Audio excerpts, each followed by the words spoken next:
Hey guys, what's up? Welcome back to another video. In today's video, I'm going to be talking about 3 stocks that have completely outperformed the market over the last year or so, and these stocks operate and compete in the retail sector.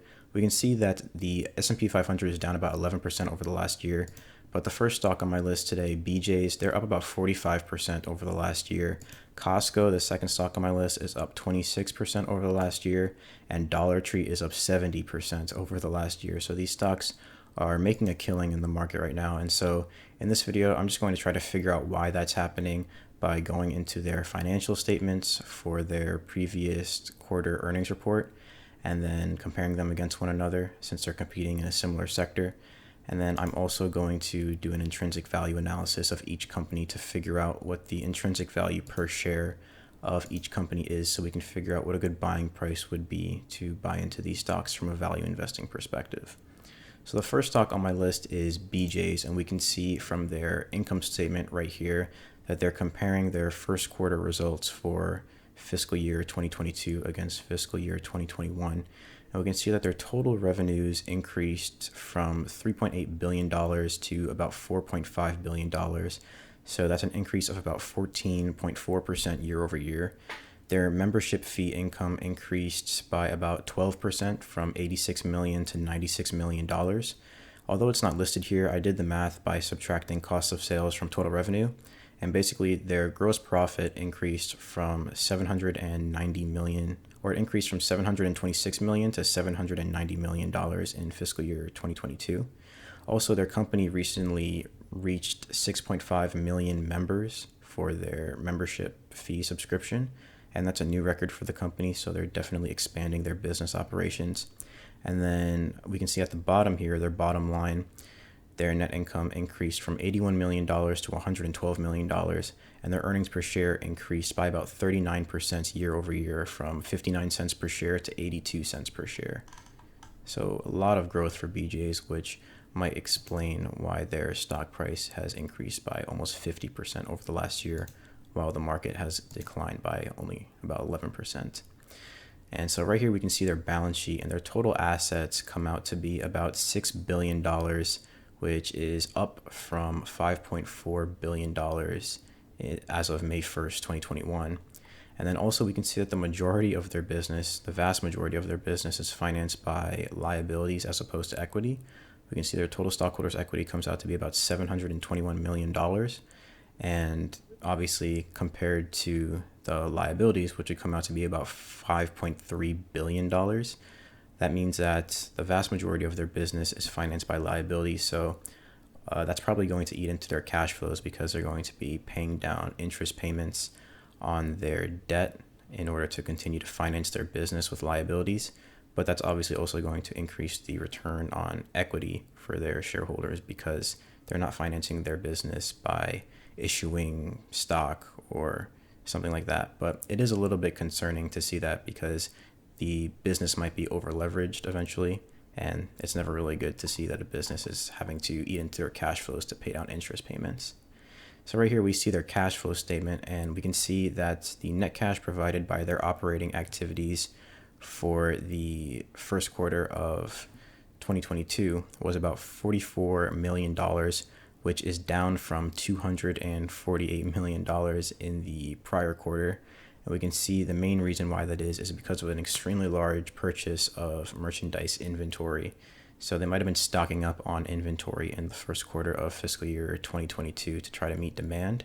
And it kind of makes sense that they would do that, especially in the inflationary environment that the economy is in right now with all-time inflation rates. A lot of people are wanting to shop at BJ's and Dollar Tree and other lower cost or wholesale or retail stores. So it would make sense that they would be spending a lot of cash to stock up on inventory to meet demand. We can also see right here net cash used in investing activities increased from about $58 million to $90 million. And then we can also see right here that they bought back a pretty substantial amount of stock.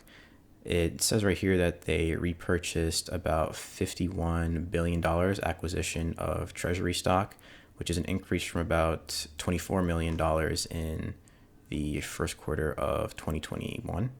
And we can see the total net cash used in financing activities was a cash inflow of about $38 million, which is an increase from the cash outflow of about $171 million that they used up in the first quarter of 2021, which seems like it mainly came due to payment of a loan that they had in the first quarter of 2021.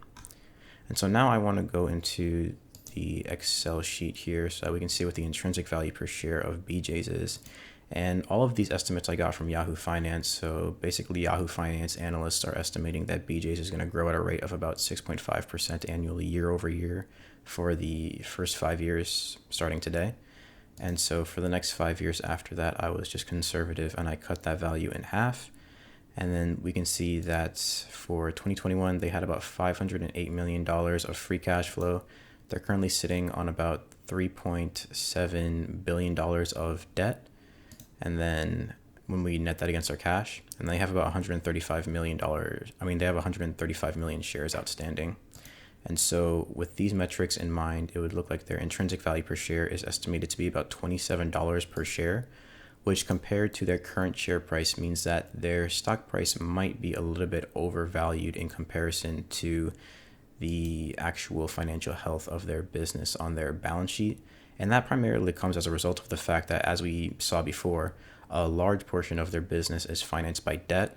So if we're valuing their business using a discounted cash flow model, which relies heavily on the amount of cash that a business has on their balance sheet, then that's obviously going to alter the results for the intrinsic value per share that's estimated using this sort of valuation model. And so it ends up seeming like BJ's might be a little bit overvalued at the moment.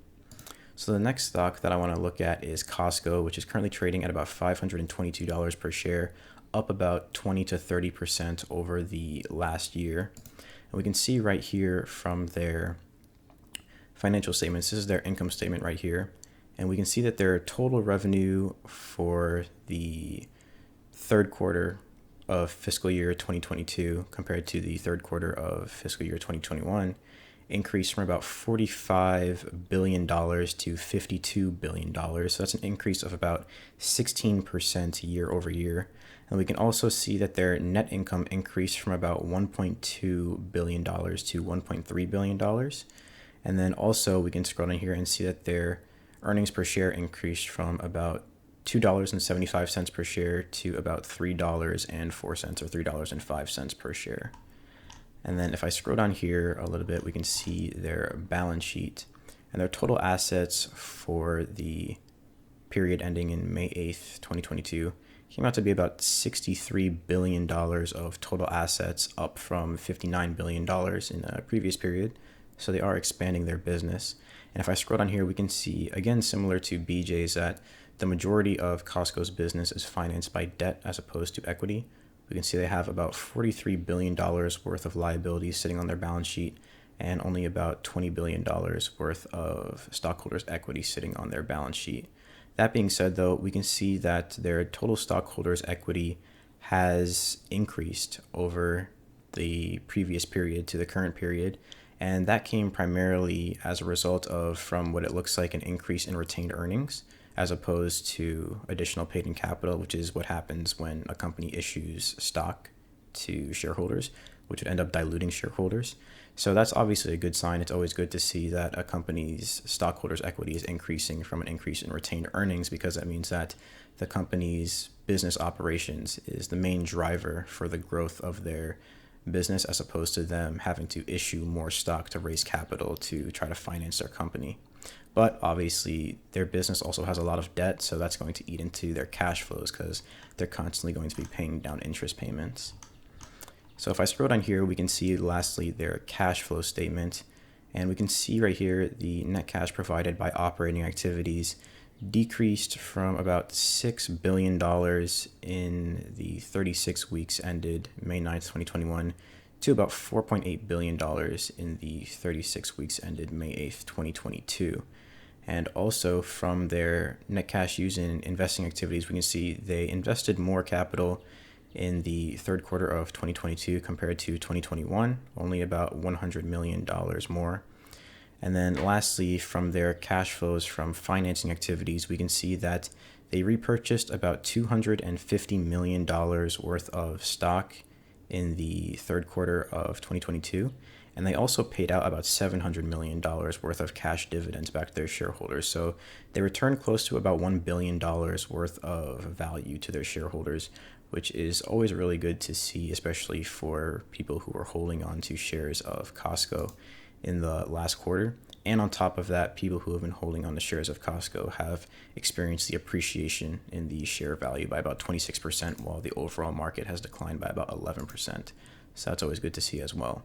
And so if we look at the Excel sheet that I made here to figure out what the intrinsic value per share of the company is, we can see that after taking into account some of the metrics provided by analysts in Yahoo Finance, that the intrinsic value is estimated to be about $230 per share, which compared to their current share price means that similar to BJ's, it looks like Costco might also be sitting at a bit of an overvaluation at the moment because they're currently trading at about $522 per share.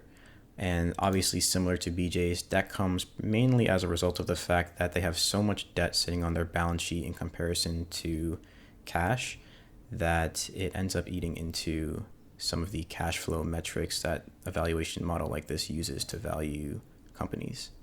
And so the last stock that I want to look at on this list before comparing the businesses against each other in the competitor analysis is Dollar Tree. And we can see that they're up about 70% over the last year. So pretty much anybody who bought into this company about a year ago has pretty much doubled their money at this point, while everybody else is basically just down 11% on their account. So shout out to anyone who's holding onto shares of Dollar Tree.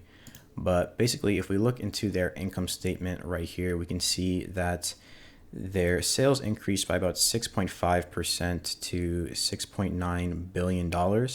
And although it doesn't show it here, their gross profit increased by about 19.2% from about $1.96 billion in the prior year to about $2.34 billion in the first quarter of 2022.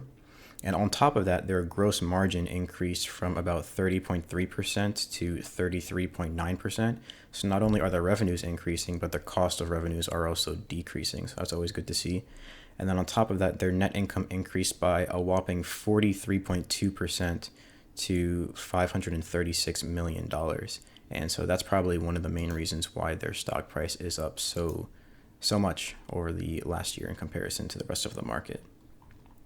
If I scroll down here, we can see their balance sheet, and we can see that their total assets right here, they're comparing their total assets for the first quarter of 2022 to the first quarter of 2021 and to the fourth quarter of 2022. We can see that right now they're sitting on about $22 billion worth of total assets, which is up from about $21 billion in the last quarter.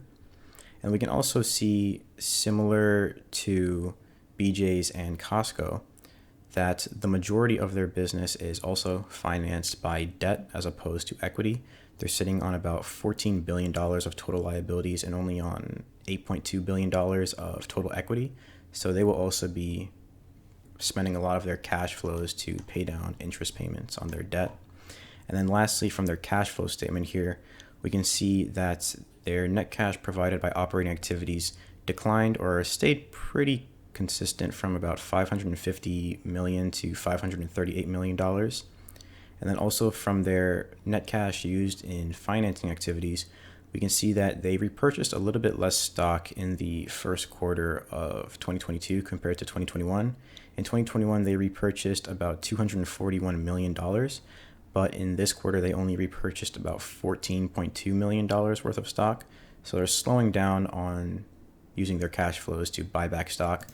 But that being said, their stock price is up 70%, so maybe they don't really have to do that in order to return value to their shareholders at the moment. And so if we look at the intrinsic value per share for Dollar Tree, this is actually kind of interesting. So for Dollar Tree, they actually have so much debt on their balance sheet in comparison to cash. They had about $9 billion worth of total debt on their balance sheet compared to only about $1 billion of total cash. And so they end up having about $8.69 billion worth of total debt on their balance sheet. And so as a result, when using a valuation model like the discounted cash flow model, it ends up being kind of difficult to value the business using a model like this because it's dependent on the discounted future cash flows of the business relative to the current cash sitting on the balance sheet. And so as a result, the model wasn't really able to estimate what Dollar Tree's intrinsic value per share would be, just because they have so much debt sitting on their balance sheet. And so we really aren't really able to use that model to value Dollar Tree at the moment, but they are up about 70% over the last year, which is a good sign for a company, especially considering that the rest of the market is down about 11%. And then lastly, to end off the video, I wanted to compare the companies against each other with their ratios here. We can see the gross profit margin, net profit margin, and return on assets of each company compared against each other. And we can see that Dollar Tree is definitely beating out the other two competitors in terms of gross profit margin. They have about a 30% gross profit margin compared to BJ's 18% and Costco's 12%. They also have a higher net profit margin of 5% compared to BJ's and Costco's 2.56%.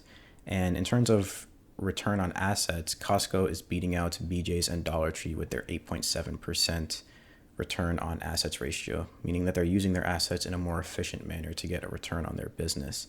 So based on this analysis, I would say that it's kind of difficult to pinpoint which company is a better investment, especially considering that none of these companies were really trading below their intrinsic value per share. But based on this analysis right here, the competitor analysis, it looks like Dollar Tree has the most efficient business based on their profit margins. And on top of that, their stock price is up the most by about 70% compared to Costco's 30% and BJ's 45%. But I would definitely love to know what everyone watching this video thinks about these three companies. Is anyone going to be investing in these retail stocks?